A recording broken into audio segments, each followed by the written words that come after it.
Un effort physique s'accompagne toujours d'un ensemble de modifications importantes dans l'organisme, tant au niveau de l'activité respiratoire que de l'activité cardiaque.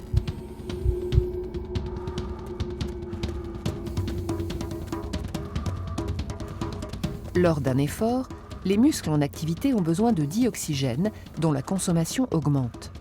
Pour répondre à cette demande, on respire davantage, plus fort et plus souvent. On parle d'augmentation du débit ventilatoire. Le débit ventilatoire se calcule en multipliant le volume d'air courant, c'est-à-dire le volume d'air circulant dans l'appareil respiratoire lors d'une inspiration ou d'une expiration, par le rythme respiratoire, représentant le nombre de cycles inspiration-expiration par minute. Lors d'un effort physique, le débit ventilatoire peut passer en moyenne de 5 à 120 litres par minute.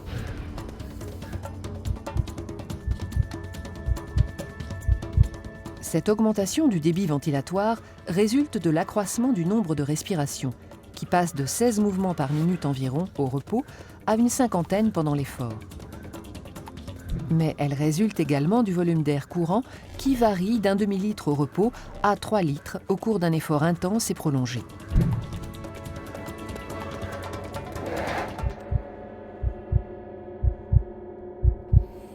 L'organisme doit apporter dioxygène et nutriments en grande quantité aux muscles.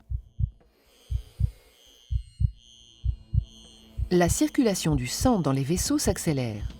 Débit et fréquence cardiaque augmentent nettement.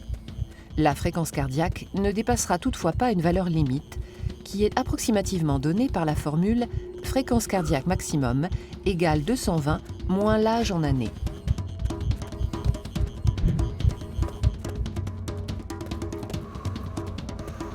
Enfin, l'intensité respiratoire s'accroît tout autant, c'est-à-dire la quantité de dioxygène consommée, principalement pour alimenter les muscles en activité.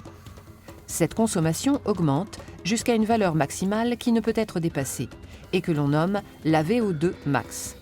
La VO2 max représente le volume maximal de dioxygène consommé dans un temps donné, cette consommation restant stable au-delà d'un certain niveau d'effort. Toutefois, la valeur de la VO2 max peut être améliorée par l'entraînement régulier et adapté dans les limites des dispositions génétiques de chacun.